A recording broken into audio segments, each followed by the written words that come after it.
How you doing? Yeah? I'll be ready in about 3 days. I have unsolved the puzzle. Jason's like, I spent 2 hours setting that up, but it's good. How you doing? I'm the Bubbleman. Yeah! I love that rousing cheer. Thank you. Wrong show, but good. No, it's okay. Yeah. By now you're saying, wow, we wonder why he's called the Bubbleman.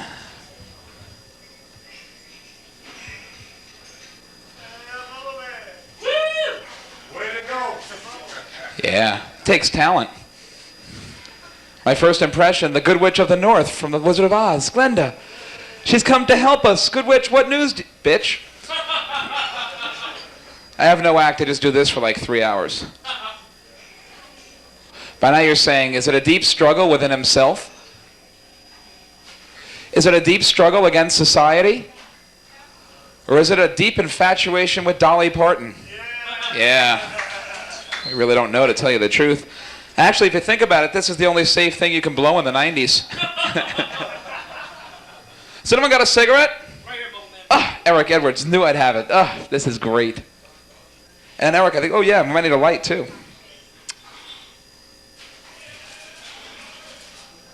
Thank you, thing. That's Eric Edwards, so cool. Ah, yeah, you're clapping for him, it's great. He's an escaped lunatic, folks, but it's good. Thank you, Eric.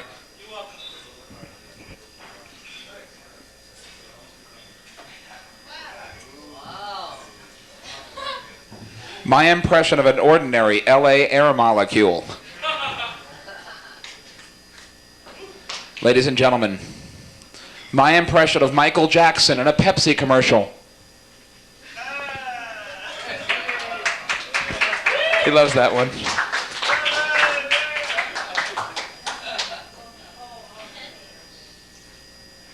Some bubbles with a Mideast theme.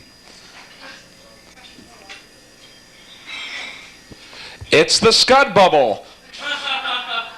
Look at her, she's like, so? I like that theory, huh? You don't fear Scud Bubbles, do you? No. Brave. Yeah, she's with the band. This is a bubble. This is your brain on a bubble. Questions? So y'all upset about life? Are y'all doing okay tonight? Yeah? Yeah. Who's excited, huh? Peace comes to the world. You happy about that? Yeah. Yeah, it's good. They just elected a new mayor of Kuwait City, Barney Rubble. Gotta go with it. Another 2 days to use a joke, and it's gone, yeah. Enough of the cartoon references. How about real life? So you're with the band, huh? Yeah. You're like, I better be. I saw you fluting up here before. That's so cool. What's your name? My name's Ken. Ken. Backwards, it's? Thank you. Ken's like, never thought of it like that. But Ken, you're a flutist, huh? You do well. I mean, I didn't even, I knew that's what you did. It's something that you do. Yeah, Mere Mortals is the name of the band. They'll be here tonight as well. Give them a big hand. Give Ken a big hand. Give Ken's neck a big hand. Yeah. And how about you guys? What are your names? We're Buttonhead. Buttonhead. We're going to play here next week. Okay, so your names are like Bud and Head? Right. Bud and Head. Yeah, which one's Bud and which one's Head? That's what we keep asking. I was like, well, the butt should talk to the head once in a while. Or the Bud and the Head, that's so cool. Wow, you guys are musicians too, huh? So how you guys conserving water, Bud and Head? Come on, it's water conservation. What are you guys doing to save? I shower with my wife. See, okay, there we go. There's a big... The big line is shower with a friend. Isn't that a great concept? People are using it in bars all over town, getting good results from it. Yeah, this is a great concept. Instead of 2 people each taking 10-minute showers, you have 2 people taking one 4.5-hour shower, which of course makes a whole lot of sense. We're saving water. Yeah. What's the next best solution people want to do for saving water? Anyone know what it is? Don't flush the toilet. Thank you, Ken. A woman did not think of this alternative. I can pretty much guarantee that. Do you use it all the time anyway? Yeah. In lean seasons like this one, huh? Yeah. So Ken, are you like me? Are you a rebel? I tend to be, Yeah. Are you a quiet rebel? Yeah, the kind of rebel that when you're cleaning your ears, you push the Q-tip in like a little too far. There he goes, a wild man. You want to see something really wild, though? Ken, this one's for you. You're going to love this one. You're driving down the highway. Somebody cuts you off. At this point in California, you have the right to pull out a large semi-automatic weapon and kill them. You should not do that. It is not brotherly love. Next time someone gets you really upset, you pull this baby out, roll down your window, you let one of these puppies fly. They're going to stop following, guaranteed.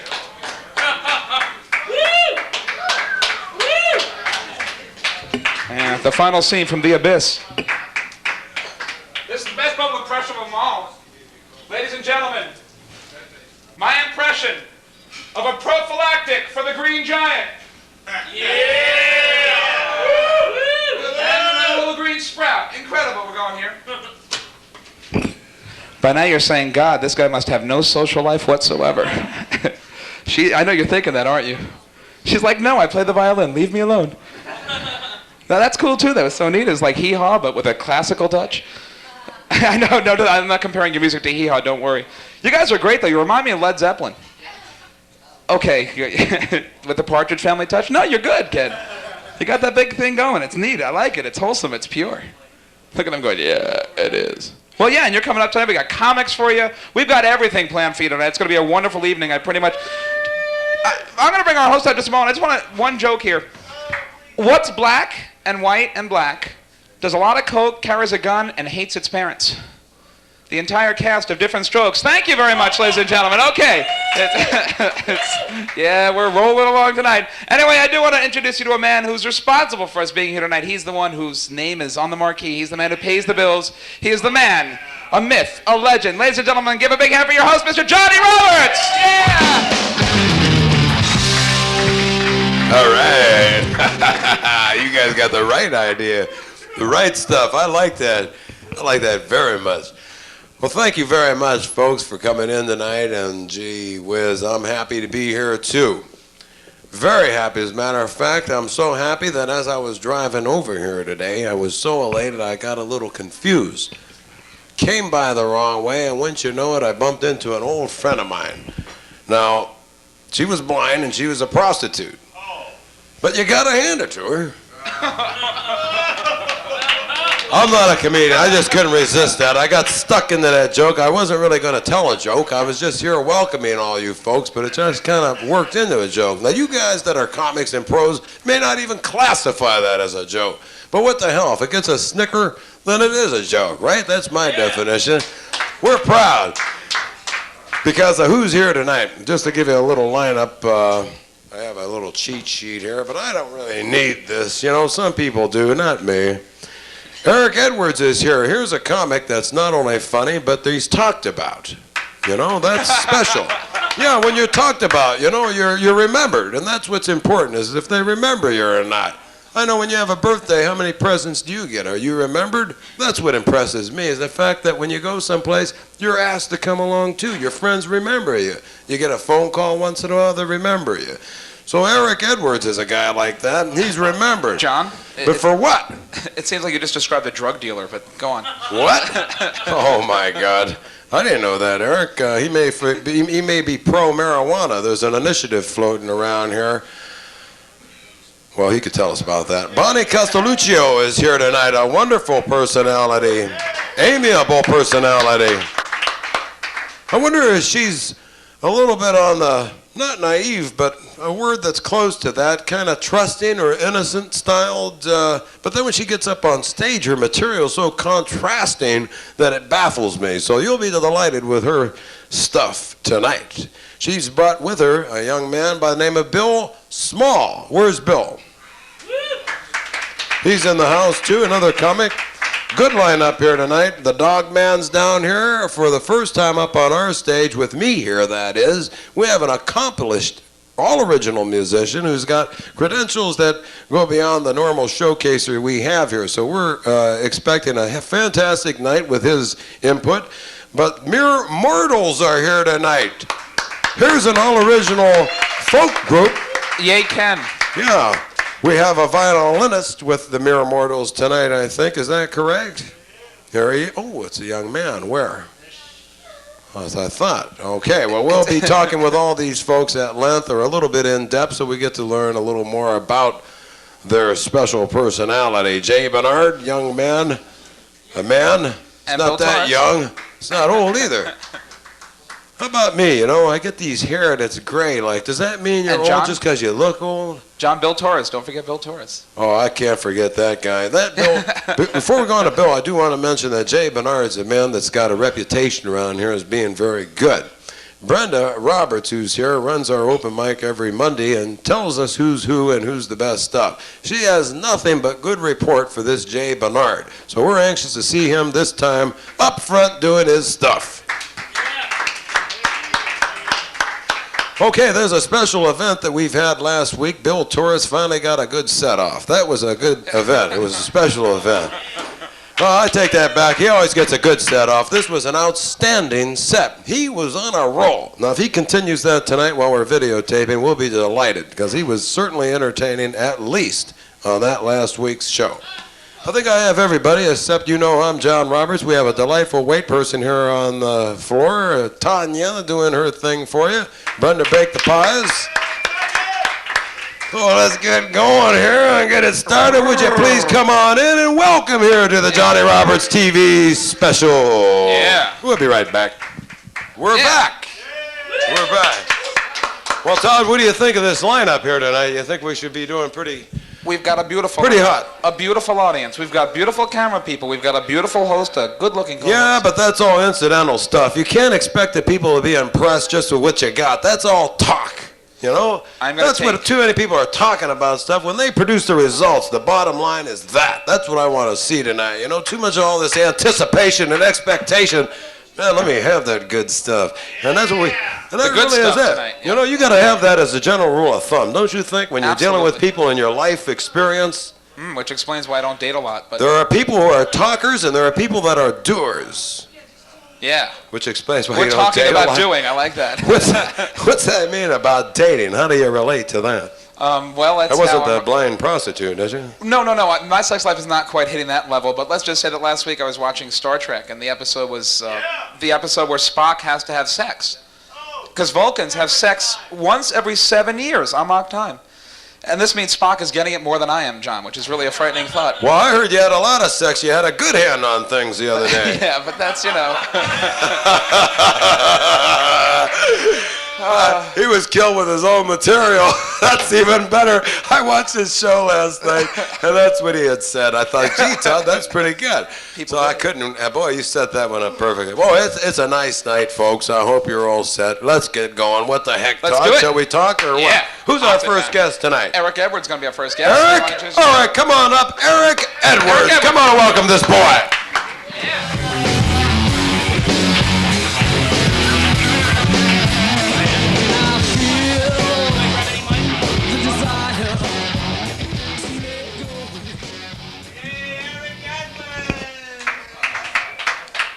Give it up for John and the Bubbleman. Working hard. Beautiful setup here. Went and saw A&E live taping at the Improv. They have nothing on the Natural Fudge. I mean, this is the best club in town. I think we should give it up for the Natural Fudge, folks. Woo! Woo! Beautiful decorative motifs here. That's what it is. So, I'd like to tell you a little bit about myself. My name is not actually Eric Edwards. It's a lie. My name is actually Eric Craig. I'm the illegitimate son of Jenny Craig. She ignored me, bitch. So, you're kind of saying, you're wondering, what am I going to be doing tonight?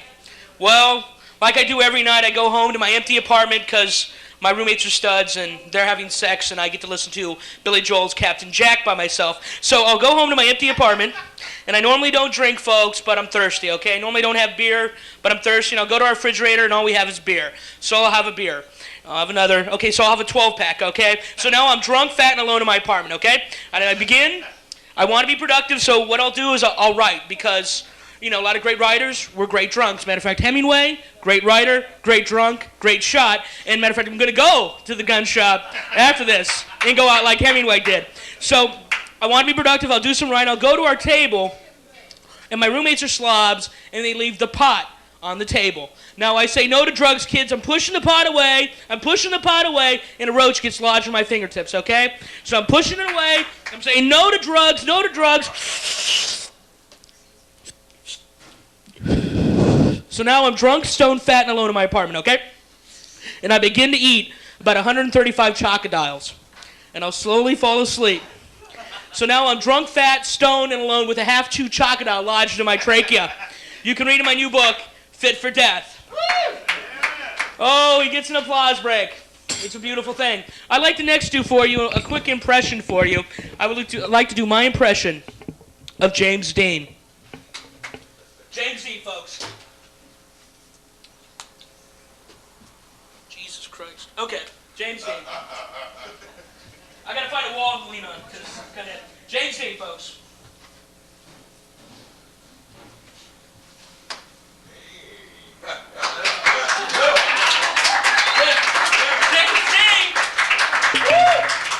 He scores in that one. See, because you wouldn't see James Dean do anything stupid. You wouldn't see James Dean in Rebel Without a Cause doing something stupid like this.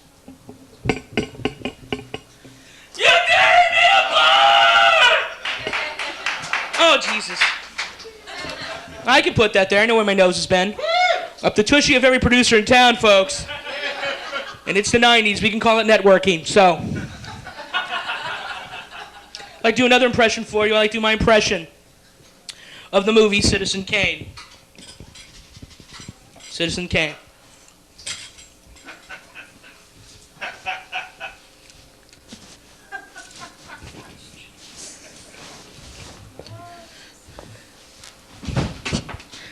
Rosebud. Classical cinema verite here at the Natural Fudge. So actually, I'd like to tell you something exciting. I just got done finishing my first feature film. It's called Problem Child 2. Yeah, I know, it's exciting. I know you guys all saw one. And it's kind of interesting because, see, the reason why I got the part was because, you know, they needed a fat kid. But see, I'm like a new breed of fat kid. You know, I'm like, you know, good-looking fat kid. I'm like a combination Johnny Depp, John Candy. I'm Edward Scissorbelly. That's what I am. So, Edward Scissorbelly, yes. Okay, so it's kind of interesting because, see, that's me. I'm getting a lot of work because I am the fat guy in the movie. I'm the, you know, of course, you know, that's my role. It's okay. That's how I get things. Like, see, you, sir, in all those movies, you would be the stud and get all the chicks. See, you, sir, you'd be the tough guy and get all his leftovers. Me, of course, instead of getting the girl, I would get the all-you-can-eat buffet at Scissors. Free food, yummy. So that's me. That's me. I'm the guy in the movie. So, I guess I'm going to have to wrap it up here. I saw the blinking light. I'd like to... Oh, I know. What? Itchy and Scratchy, yeah, that's my day, hell. I work for The Simpsons, the people that animate The Simpsons, you know. Actually, I have an important job. I'm a production assistant. I assist in production. I'm the basic tenet upon which the entertainment industry lies upon. And what I really do is, would you like cream and sugar in that bar? Yeah, that's what I thought. So I'd like to close with a final impression for you guys. I would like to close with my impression of the Pillsbury Doughboy doing Jean-Paul Sartre's existentialist play, No Exit. Life is absurd. Art, beauty is all worthless because one day will end. One day of life is simply a step toward the grave. That's been my time. You guys have been a beautiful audience. Thank you.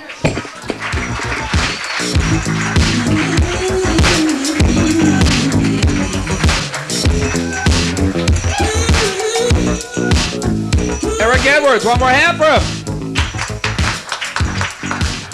And it appears to be more than just good friends with Bill Torres, but it's good. It's one of those things. Yeah. We have another comic coming to the stage for you. This man is hot, hot, hot. He is all over this town. He is networking beyond any extraordinary means. Very, very funny man back on the East Coast, and a very funny man here as well. Give a big hand for Mr. Bill Torres. Give a big hand for Mr. Billy Torres.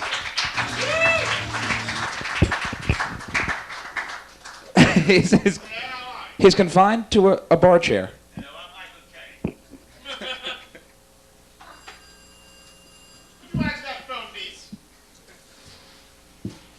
Thank you, ladies and gentlemen. I feel that today tonight I'll be vulnerable and open with you. I just tell the truth. Speak the truth, because as you know, the truth will set you free.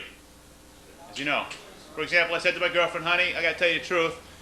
I went out with a girl last night, and she said, Bill, you are free to go. Free to go far away.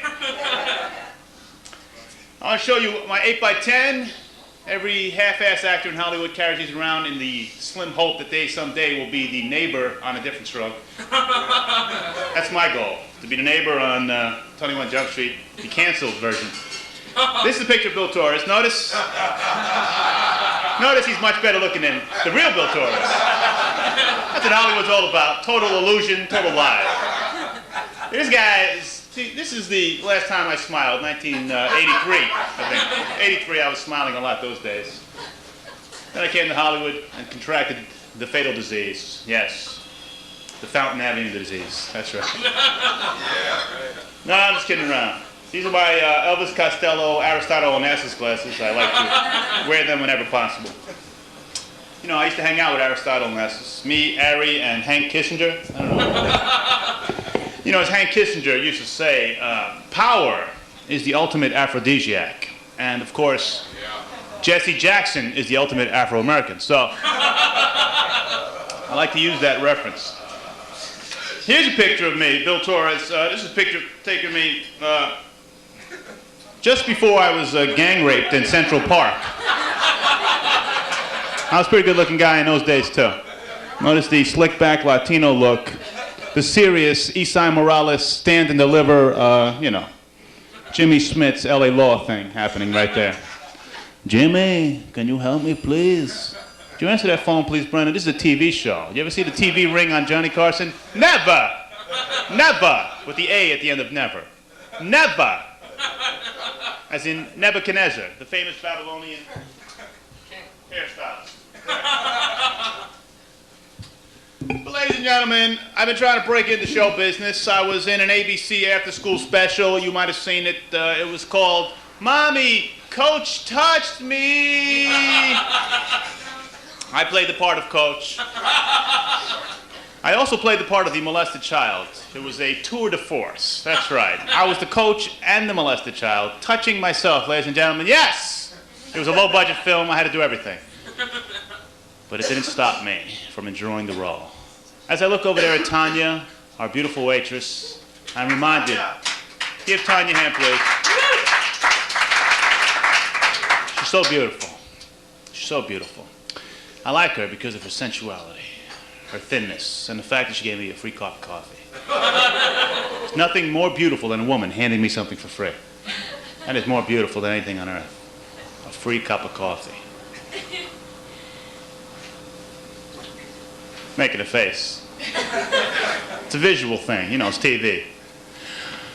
Ladies and gentlemen, the most important thing, though, in show business is, of course, to sleep with producers, okay? Last week I slept with 3 producers. I slept with a guy who I thought was the producer of Family Ties, only to find out that he was, in fact, the janitor of Family Ties.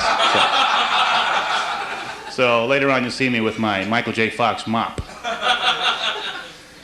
But, ladies and gentlemen, let's get down to the very serious matter of the natural fudge, one of the few places in Hollywood left for the serious-minded intellectual type, where an intellectual with an open mind, with liberal ideas, can go in a bathroom with a couple of his friends, open a window, and smoke a couple of doobs. One of the few places left in America. Except for a place in Frisco, a couple down in the Village in New York. Because a little reefer never hurt nobody, especially before making love. You know, a little reefer before you make love can make you almost think it's good. You know that? And that's the beauty. That may sound cynical, and it is. But, ladies and gentlemen, cynicism is the ultimate aphrodisiac, as Hank Kissinger once said. You know, as Andy Warhol once said, someday everyone will be famous for 15 minutes. Another thing he said was, someday everybody will be a fagula for 15 minutes. That's for my Jewish friends out there. Everyone's looking at my 8x10s because this is Hollywood. They're looking and saying, he doesn't have a shot. But I do have a shot because I have what the industry needs. Thick glasses. thick glasses. I'm way over here, I'm listening to the song Pretty Woman. Pretty woman walking down the street. Right, then I get to the part where he says, are you lonely just like me? I said, wow, this guy's saying, are you lonely just like me? Are you lonely just like me? You know why this guy's lonely? Because he only goes after pretty women, sir. Now, if the song was more open-minded, if he had a song like, chunky women walking down the street, chunky woman, would you care for a bite to eat? Chunky, you know, if he wouldn't be so lonely. What if he had a song like, any woman walking down the street, dead woman. You know what I'm saying? That's why Roy Orbison never got laid. And that's why he died tragically, with his hand on his pee-pee. With Bob Dylan sitting next to him going, hey, hey, hey, hey. Oh, man. I used to be married. I'm divorced. What happened was, I got married. You know, a lot of people are couples here. Obviously, there's couples here. What happens, you go out with a girl for a long time, you know? You go out. Are you going out? I see a love between you. I see an intimacy, a bond. I see touching genitalia in front of me. I see that. An indication that there's an intimacy. You go out. I was going out with this girl a long time, and her whole family would, like, pressure us into getting married. You know, when are you getting married? When are you getting married? When are you getting married? Married. You know, I'd go to her family house. The whole family was around us. When are you getting married? Married. You know, it was almost like a chorus. You know, it was almost like, when will you marry her? When will you marry her? You loser, you weasel, you won't get anything better. Then all the women would come in. Please, please, please marry her. She's almost 30, almost 30, almost 30. Her chest is sagging, her hind is hanging. Clock is ticking, eggs are rotting. Marry her, marry her. We'll give you money, give you money, give you money. Get her out of the house, get her out of the house. The neighbors are calling her a lesbian. Marry her, oh, marry her, marry her.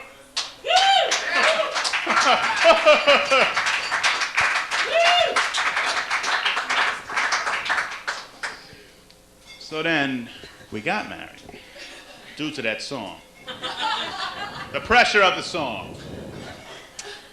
But it was not meant to be, ladies and gentlemen, because we came from different economic backgrounds. She's a rich Jewish girl from Long Island, New York. I'm just a poor Latino boy from the Bronx, New York. She comes from, her father was rich, her grandfather, great-grandfather, great-great-grandfather.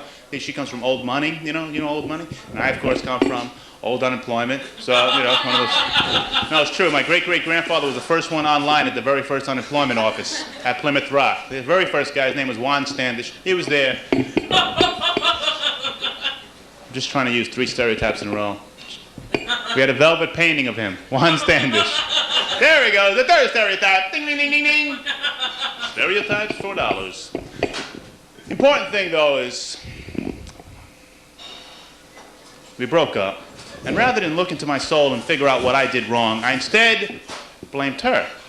Has this ever happened to you? You go out with a girl? I'm talking to the guys now, essentially. You go out with a girl, you break up, and you get mad at her, you blame the girl. Rather than saying, what did I do wrong, I blamed her. See, so then I became this kind of a monster type of guy. I became angry, I became mean, I became bitter man. Like instead of Superman, I was bitter man. You know, I'm flying around, bitter man, trying to hurt the girls whenever he can. Bitter man, being led around by his sex gland. I think I'll hurt some girls. Hi, Jane, I'll call you. Goodbye. I will not call her. I am bitter man. Bitter man calls no woman. Bitter man, trying to hurt the girls whenever he can. I think I'll hurt some more girls. Hi, Mary, my place, 8 o'clock. You and me. Be naked. Bye. Hi, Maria, my place, 8:15. Just you and me. Be naked. Front door will be open. Let yourself in. Bye-bye. Later that evening. Oh, nice of you to show up. Uh-oh, someone just walked in the front door. Oh, my, you lied to me. I'm hurt. Oh, my, and I'm hurt. And I am bitter man. Bitter man, being led around by his sex gland. Tune in next week when Bitter Man buys feminine hygiene products for his girlfriend. Excuse me, do you have any feminine hygiene products? preferably some that have been banned by the FDA. Bitter man, being led around by his sex gland.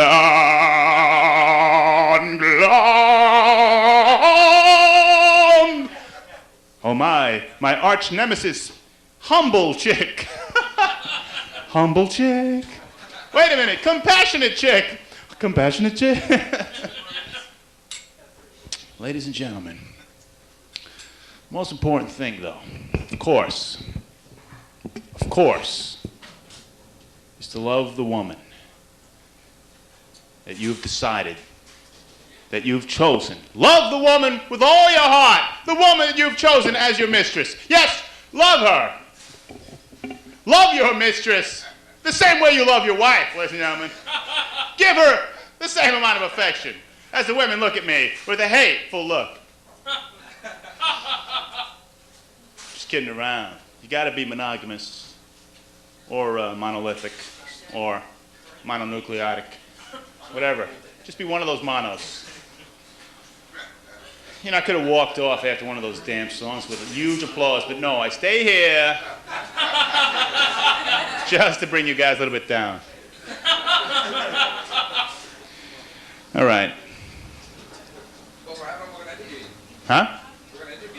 Well, why don't you just come up here now? Oh, you want an official ending? And then you'll interview me? All right, sorry. All right. Thank you, everyone. Good night. All right, Bill Torres doing a fabulous job here. What do you think here, folks? Do you think it was fabulous or what? Eric Edwards coming up. We're going to rap with you. Have a seat. Yeah. All right, you guys have a seat now. Good job, Bill. Good job, Eric. You guys love each other. So are you faggots or what? Huh? Are you gay? Are you guys gay? Yes, we are. Have you been gay, or are you just converted, or do you resent gay people, or are you just backwards, or? Every Wednesday we're gay. You are gay? You mean you're bisexual then, partially gay? Once a week. No, well, Really? Ever since Cop Or are you Rock just went off joking the air. around there? Are you guys gay and proud of it? Are you guys part of the gay proud rights deal? I'm gay, but I'm not proud. You're gay, but you're not proud. Frankly, I'm an embarrassed gay. Well, look, we have no prejudice here if you're gay or not. But it was just interesting to know because I didn't think you were gay. You know, that's what. Are you gay? Are you guys gay? That's what he told you last I night. mean, I don't have to know. I mean, it's just like an application for employment. They say male, female. Don't ask those questions. It's none of your damn business. You know, because it's equal rights. Now, do you guys feel that way about your disposition, or are you gay or not? I mean, we don't need to ask you. That's just a matter of. It's just a matter of. Answers a question. Shall we say it's just a matter of curiosity? I mean, I don't care what you guys do in your bedrooms. Listen, John, Yeah. I'm not gay. He's I've not. never been gay, but I just might take you into the bathroom and show you a couple of things. Let's just reenact the scene from Deliverance, Johnny boy. Johnny boy, let's do Penitentiary 1 and 2. Shall we, Johnny boy? Don't ever ask me I'm gay in front of these fine young people again. Hey, now, Bill, it was just a question of mere intellectual, acquaintance I got a of mic, this too. guy. Now, you guys are fooling around too much now. Let's focus in here now. Bill, you're quite a character, but I want to ask Eric a question now. Okay. All right, okay. Now, Eric, I want to know where in the hell you get your nerve, because these comics here are unearthing. You know what I'm saying? It takes a lot of, I don't want to use funny slang. I have to kind of keep on the up tempo here. But where do they get their nerve? Some of the questions that they ask, some of the times that they talk about people, and it's unearthing, so to speak. What's the word we're looking for? It's shocking. Cutting edge. It's a cutting edge. Provocative. All right, let me ask you a question. How do you define comedy? You guys are comics. What do you mean by that? What is that? Eric, let me direct that first to you. I think Eric. Seriously, on the serious side. I mean, what the hell? I mean, what gives you a license to do some of the things that you do besides pick on the crowds, look at things that are not necessarily funny, but yet you get a chance to see the humor of it. Now, will you guys behave and let him address this question because it's serious. Eric Edwards telling us what the heck comedy is to him. To quote if it bends, it's comedy. If it bends? See, if it bends, if it breaks, it's tragedy. See, that's it. If it bends, see, it's comedy. See, that's what it is. I have an answer too. Is that a phallic type of answer? Or is Wait, Bill Torres do wants any to of you give guys the- get that, or what? Comedy, according to Alan Alda in the Woody Allen movie Crimes and Misdemeanors, comedy is tragedy plus time, okay? For example, Oh, I understand. when Lincoln was shot, you couldn't make a joke right there in the theater, okay? But now everybody makes jokes about Lincoln because it's tragedy plus time. Let me give you another example. You know that guy that was getting hit with the sticks last night? No, they don't know Shut that. them up. They don't know that, Tragedy, Bill. You see? They don't know. What you're saying is that comedy is a tragedy, but then after a period of time, it evacuates the tragedy, and here we're in a situation where you see the humor. Exactly. Is that it? Oh, John, you, in a sense, paraphrased what I said in such a parenthetical way. You were like a parent to me, apparently. I got the parental guidance thing right there, or Yeah. an NC-17 thing. But Well, okay, I like that. I think that's a pretty good statement. However, I forgot what you said exactly. It stuck with you. I like Did you that. get that? You guys honestly get what he's trying to say? I mean, here's a moment of honest spontaneity. We ask him an intelligent, civil If question. they laugh, it's funny. I mean, we're talking. Yeah. Will you guys fix these microphones here? I feel like I'm going to vibrate up to Venus here. you know, Thank you. you know, All right, now, Bill, let's go back to the question here. as Sodom once said to Gomorrah, hey, cut it out. Well, that unfortunately is a lot of controversy because they say, that men have been circumcised and haven't been cut out have more pleasure than those without the circumcision. If you have circumcision, you get more pleasure. Yeah. We better not talk about this exactly. I don't know how we got on this. But the point being, what the heck is funny? What makes you think that your material is going to be funny and you decide to use that as a trial and effort for the night? What makes you think it's funny? I mean, it may move people, it may shock them, but is it funny? That's what I'm trying to say. Well, you see, know? anything like everyday situations. I had an old girlfriend, and she used to be into acid. She would take acid right after she took her birth control pills, and she Yeah. would tell me it was taking a trip without the kids. So that is comedy coming out of some. Yeah, see, that's comedy. That's. Oh my God! Do you believe in contraceptives and birth control and so forth, or do you think I it don't should believe in just, sex, John. So You don't? yeah, I go right to the root of the problem.